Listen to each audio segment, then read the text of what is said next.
Afternoon. Afternoon. Right. Who are you? I'm Malcolm, the sculptor. Right. I can see your workbench there, Malcolm. You'd like to take me through what you've got? Sure. Big gouge. So, takes a deep cut, works very well across the grain for taking volume. Then, that one is a deep cut but smaller, and each shape of gouge is for a specific job. It cuts in ink or whatever.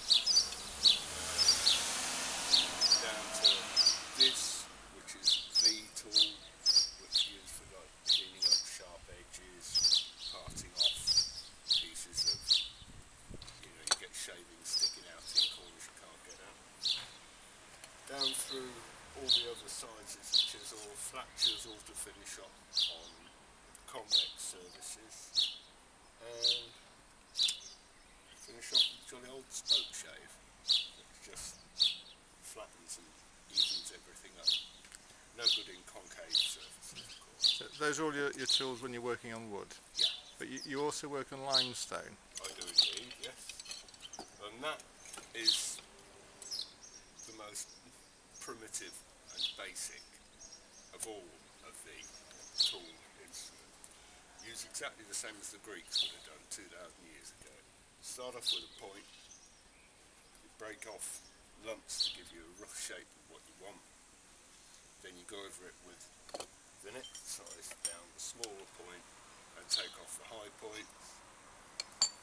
Stayed like that with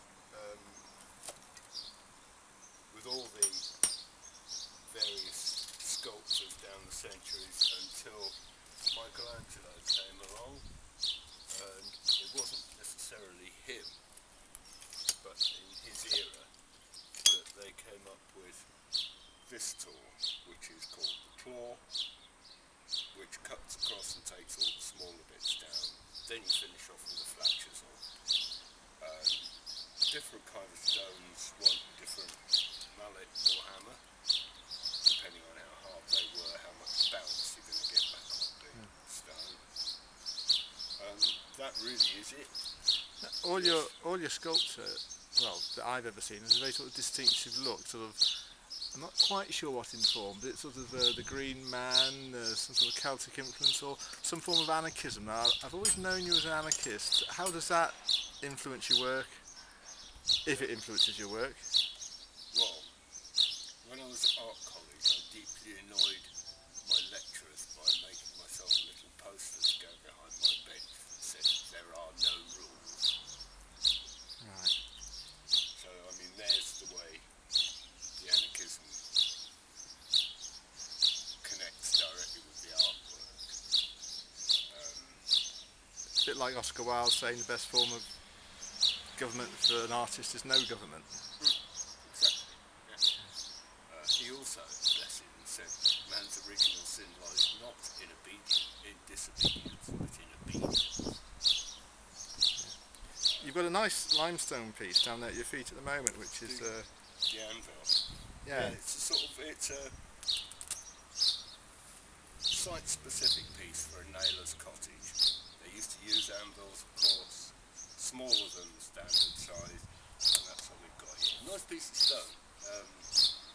Got it over Bolsover well, called Buffalo Blue Ancaster. It's hard as hell, but polished up really pretty. It's very stands the weather, doesn't frost. So it's almost like using vernacular materials. Sort of. Yeah. I mean, I've noticed you used alabaster before for pieces, and that's again. That's a local material too. Yeah. There's big alabaster beds on the south of Derby at Chellaston. I mean, even the Romans used to mine bloody great holes all over under their houses there. Yeah.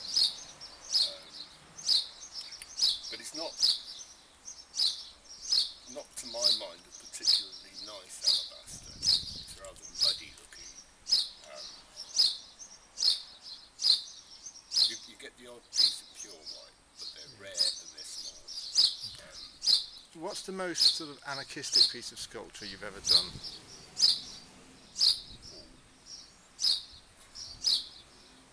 I think